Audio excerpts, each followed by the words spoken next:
our friends, and they're willing to help and extend assistance to everyone who needs financial or technical assistance. And it's very, very clear in the Paris Agreement. It's very, very clear in the negotiations. What we need to do is to continue our demand for climate justice, our demand for them to be accountable and to help us more, while the Philippines is also committed to reduce our carbon emissions and at the same time address our adaptation needs and our technological needs to further our climate action. Let me just say that while there have been challenges and difficulties because of the new leadership in the United States, not one person or one motley group of climate deniers in the United States can change the commitment, the passion, and the vigilance of the majority of the Americans and other states who are signatories to the Paris Agreement. The United States, while being a major emitter of greenhouse gas emissions, and therefore has historical responsibility to fund developing nations, is not the only nation. Matt is correct in saying that with the vigilance of cities and states to do their own adaptation and reduction of emissions or mitigation in their areas, I don't see the US withdrawing immediately and withdrawing any support. Second, in that hopefully not so near scenario of the US withdrawing any form of support to the Paris Agreement, there are other nations. I don't want to sound political here, but I just sat down with the Chinese embassy. They've just established the South-South Green Climate Cooperation Fund. I'm announcing ahead of time where the Philippines is a recipient of 140 million pesos for climate finance projects, and that's China. So I'm sure there are other nations that would help out. Of course, the US and the intransigence of the climate deniers could be irritating, to say the least, but I think this can be overpowered by the passion, the conviction of AG, of former Vice President Al Gore, and all the other Democrats and even Republicans, and even beyond the politics, who can counteract the negativity of the climate deniers. I hope I'm not sounding apolitical. I forgot that we have someone from the US embassy here. Let's follow up. Matt, for Matt again. I recall the former Vice President met with then President-elect Trump. What happened after? What did they talk about? And then, given that you will be releasing the sequel to the Inconvenient Truth and entirely critical of the Trump administration, what's the exact relationship between climate reality and the Trump administration? What are you working on with Ivanka, for instance, who is saying that she's advocating for some climate-related efforts?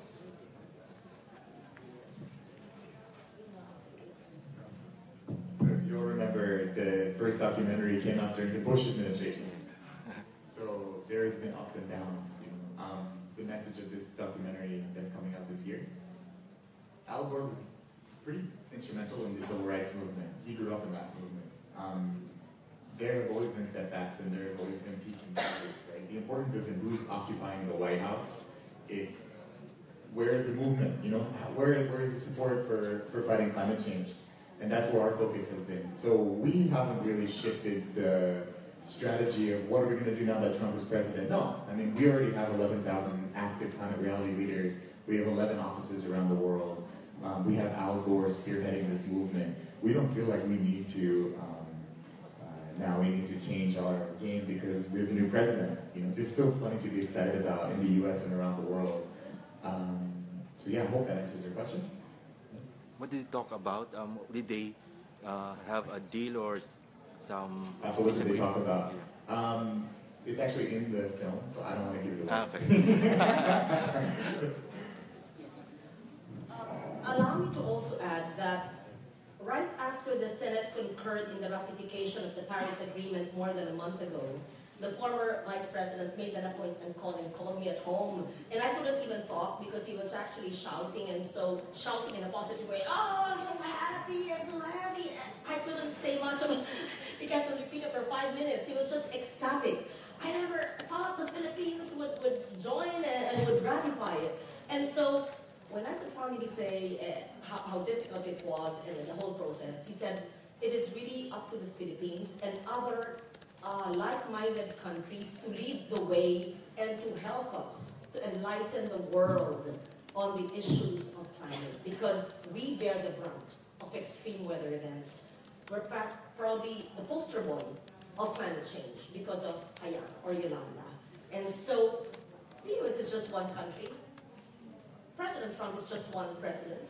So we can actually set that aside, and our voices are louder than one climate denier for a group. I should stop talking.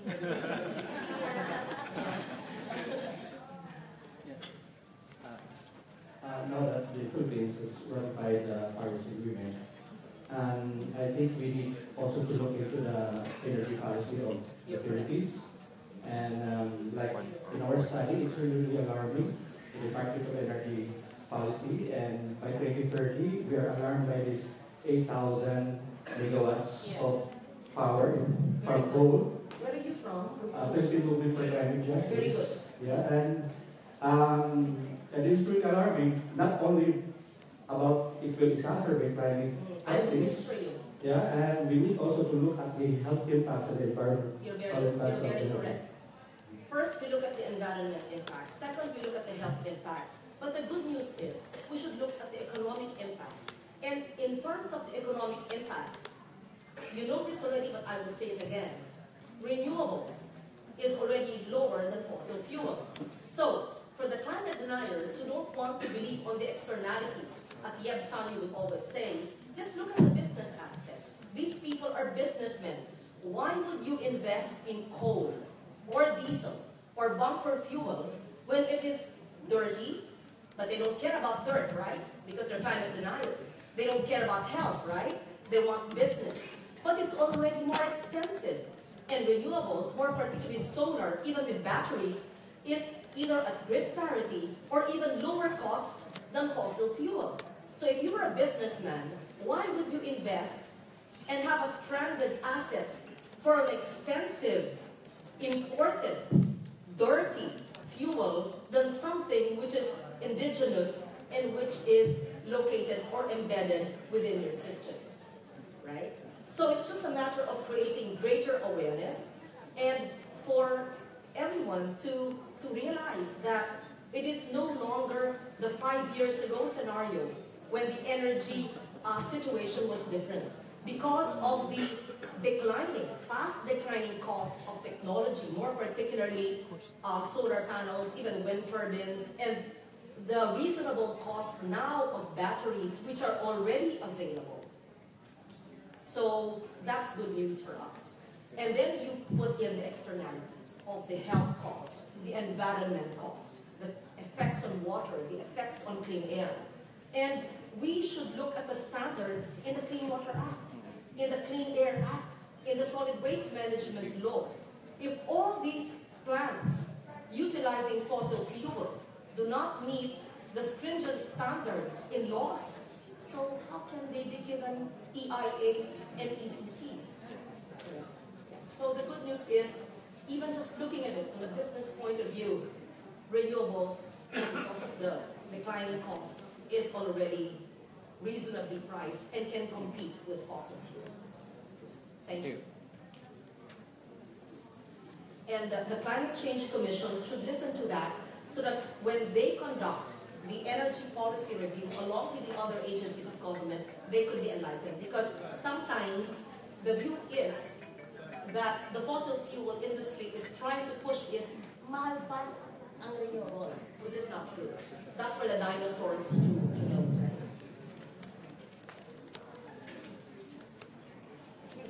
I think you have more than enough information. Everybody's hungry. Yes. Father, a brother. Brother Edwin. Our move now is localizing the Paris Agreement. Very good. In the many sites of struggles, local governments are being paid to approve the construction of coal-fired power plants and other mining areas. How can we police these sites of struggles? Because communities, peoples are directly affected. You're very correct. Yeah. Yes, as I said, the journey is just starting. It's actually localizing the implementation of the Paris Agreement. We have the laws in place.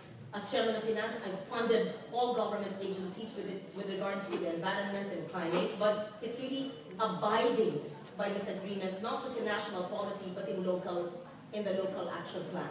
And so, first, all LGUs must submit the local climate change action plan, but we can't wait for that to take so long. The state universities and colleges are helping the LGUs, but we must monitor. That's why you're so important. Greenpeace, Climate Reality, World Wildlife Fund, all community leaders, all the brothers of Cebu, all of you, isumpong nyo sa akin, sabihin nyo sa akin, tell me, tell us so we can act. I can call the PENROS, the SEMROS, the RDs, DNR, and all agencies of government, because we cannot monitor it all of the time. So your vigilance. Vigilance is the key. If there's one thing you would ask me, would be our gift to Mother Earth on Earth Day tomorrow, it's our vigilance. Expertise, talent, resources, all of that would be secondary to vigilance. That's the answer, brother. Is there anything else? Thank you, Senator Algarna. Since Fiji will be the president for the COP23, I request that you give us the moral support, be an active participant and a beneficiary of this activity, because it's really something that we have to do for the environment. Thank you. Of course, after Paris, from way back, from COP, etc., Paris and Marrakesh, and Fiji is the host of the next COP. We can see the Philippine government will be sending a delegation. I usually cannot go because that's always the time of the budget deliberations. Starting August to December, you cannot talk to me because the Philippines will obviously send a delegation. We give full support and we will continue. We will brief the Fiji government. We will interact and coordinate very closely, of course. But Fiji being a very vulnerable island state as well. Good morning, my name is AG Sano, Algor Sano. What is your name? AG Algor. Yung totoong pangalan mo? AG. Totoo. AG. I'm better known as Yev's brother. Okay. Anyway, we're really excited about tomorrow. But with my excitement, I'd like to ask 70% conditional. What is conditional? And how much can the citizens take part in this if we can at all take part in it? And who's in control of the conditions? Pag sinabing 70% conditional, that means it is conditioned on financial and technical assistance. We're actually in a good position because we can say, yes, we will cut emissions. We will curb emissions. Even if we are not a major emitter in the world. Bakit ang gilas? We're in a good negotiating position. The signatory to the agreement, the GIZ, the German government has been helping us. I think it was still the time of Secretary Saring and Commissioner Sanyo. 5 million euro, was it? That was given by the GIZ, if I'm not mistaken. The funds are still there because they're still trying to ascertain where to put the resilience center. As I said, I spoke with the Chinese government and they're giving 140 million for the Philippine government. Third, we also have our own funds. I put in 2 billion pesos in the People's Survival Fund. And the reason why I'm saying is, brother, kayo po, lahat ng Mrs. Kimpo, sa Kalibo, sa Eco Park, Mrs. Madalang, all of the climate leaders and communities who won awards. I'm sure while the awards are heartwarming, hindi sapat yung awards. Kailangan may tulong, di ba? Please access the People's Survival Fund. Who is the one in charge? Cuenca, ED Cuenca. Reach out. I think Climate Change Commission has to reach out more to communities for them to understand how to access the People's Survival Fund. That's a product of our law. So we have 2 billion pesos there from 2 years ago. Kailangan dumalaw yan. It should be spent. And only when local governments and communities can actually fill up forms, comply, masili mo at gobyerno, but they can access that. Thank you. Thank I you. have reason to be excited again. Yes. Rock and roll. When you talk to me on the news. Okay, thanks. I have a question for Mr. Rodney Galicia. So we know that this is a climate crisis and none other than radical action is needed from all of us. But I'd like to request you to share with us how you are, moving, radicalizing the youth and engaging them in climate action. Thank you, Sheila. Primarily, we have this program called, in 2015, The Road to Paris, the Filipino Youth on the Road to Paris. And our main objective is for the young people to be future negotiators, not only at the United Nations, but at the community level, in the LGUs, and even in their, with their friends and with their families, to negotiate on what kind of future they want to be. In 2016, after the Paris Agreement, we have this Youth Beyond Paris, in which we successfully, again, gained the trust of the Philippine delegation, and that the youth delegation is now included in the Philippine delegation. In order for them to experience what's the negotiation is all about, and at the same time, in order for their voices to be heard. At the end of the day, we also are engaged with a massive campaign, what we call the hashtag #NowPH. This is in collaboration with a lot of CSOs, with the National Youth Commission, with the Climate Change Commission, and with the media and with the business sector. And we wanted the young people not only to demand from the elder people that they need climate justice and clean future, but we wanted and we wish that the young people need to act all together themselves to define their future. Maybe last question, sir. Yes, thank you very much. I'm Johnny Dayan, Manila Bulletin Publications.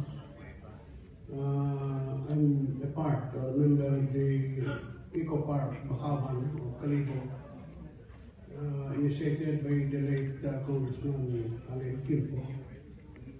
My interest in environment started with Senator Alvarez when we interviewed him for a cover story in the graphic when he was publisher. Currently, there are some discussions about climate change. And I wonder, with Senator Legarda being an articulate communicator par excellence, and with other advocates here, if we can intensify the information campaign about the Paris Agreement and the efforts that you have been initiating and undertaking, especially now with the creation of 2 major awards, that of Mr. Manalagnan and the Ali Quilpo Award. I think this can enlighten and educate our people and let them embrace as a way of life. If information and education campaign could be undertaken intensively. Yes. Thank you, Mr. Dayan. Mr. Dayan is one of the institutions in Philippine journalism. Johnny, I'm glad that you're here so that we can see it's not just the youth, but also the former youth, right? Sunny, I'm just kidding. Johnny and Sunny, yes. No, that's true. It shows that it spans generations. It's true, right? So, thank you for that information, that suggestion. Yes, a more massive information, education, communications campaign is needed. And that can only be possible if Climate Reality, Greenpeace, the Philippine Senate, the Climate Change Commission, local communities, Rappler, Climate Justice Movement, all of this help each other. Yeah, to Facebook, to tweet, to IG, to deliver speeches, but more than talking about it, let's do 365 days in a year to do climate action. Because the time for talk is over. Let's do climate action. I challenge everybody present here today to submit 10 climate acts and until we come up with 365, right? Yesterday I was interviewed by CNN and they asked me, what are the top 5 things immediately that you can do for climate? So I tried to simplify. Take away all plugs when you leave a room. Close lights that you don't need. Transition to renewable energy. Segregate garbage at source, recycle, and compost. Have rainwater collectors, not just in a barangay, but in your home. Talk about it and tweet or go to social media about it. Plant trees. Eat local. Eat plant-based. Right? Wear local, buy local. Those are many things, and you say, what's the connection to climate change and the Paris Agreement? That's actually operationalizing the Paris Agreement. Yes, my gift is communication, and I will continue to do this in the Senate and beyond the halls of the Senate, so that our laws, which are technical, complicated, can be understood, operationalized, so that our farmers, our fisher folks, our indigenous peoples, our rural communities understand the importance of the Paris Agreement in their lives so that they embrace it as a lifestyle. Thank you for that suggestion, John. Good morning, everyone. So I am an ambassador of Ross City for Mr. Earth Philippines, and I am with my co-ambassadors. We have one question only, ma'am and sir. We are experiencing right now from our LGUs to get their support. I mean, example, if we have an advocacy, each of us. So can you give us any suggestion or advice what to start, what moves that we are going to start in order to get their support, in order to hear from us every advocacy that we're going to present to them? You want to start first of all? You're asking me, how do you convince the LGUs to support you, or what are the projects you can propose to the local government that you can do? Both? Which LGU is this? Actually, I don't want to mention. Akin na, tawagan mo yung mayor. Example. Akin na, tawagan mo yung mayor, akin mo sa mikropono. Pag hindi siya maniwala sa akin, Yes, I'm great. Meron kayong Trump sa Capiz, gano'n ba yun? Meron kayong Donald Trump sa Capiz, hindi ka maniwala. Ay, sorry. Okay. All the way down. Are we on live stream? Yes. Yes. So what? I mean, he's a kind of denier, right? So you don't know what's happening in Capiz. Actually, some of us. Yes. Actually, it's really. Okay, seriously. They So, don't- anong proyekto ang maaari? Sige. They don't really give us we don't really give importance to it, to know our advocacy that might help the information. Name me the LGU. You have to. No. Name me the local government. Name me the mayor. Without disparaging him, I am sure marami din siyang problema. Diba? Maybe limited ang resources. Kakausapin ko, believe me, magiging climate warrior Yes, yung mayor. Example, Bibigyan natin ng pondo, ayan. Yes. Para tulong sa Thank you inyo. so much. Yun. The solid waste management system Ang in LGU, our ano ba? the city government of Roa City. Ako mahal, sino mayor? Mayor Alan Sleno. Mayor? Mayor Alan Sleno. Give me the number, Rachel. With Rose. Mayor at saka. Sige, ganito. Number 1. Ini-implement ba nyo ang RA 9003? Yes, Kasi kung di ma-ombudsman siya. Because nag-file na ng kaso ang ombudsman sa mga hindi sumusunod ng paghiwalay ng basura sa nabubulok at Yes, that's my concern actually, because our waste segregation is not properly regulated, and the penalty is not implemented. The what? The penalties. I'm sorry? The penalties to those who need to pay. Ganito lang. Alam nyo, kausapin lang nyo. Dapat may 3 bins, minimum 3, no? Yung mga recyclable, bote, lata, plastic.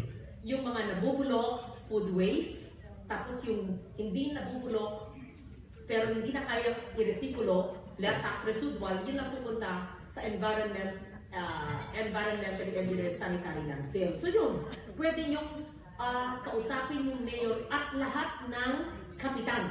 Ipulong mo bilang youth leader, mayor, vice mayor, sanggunian.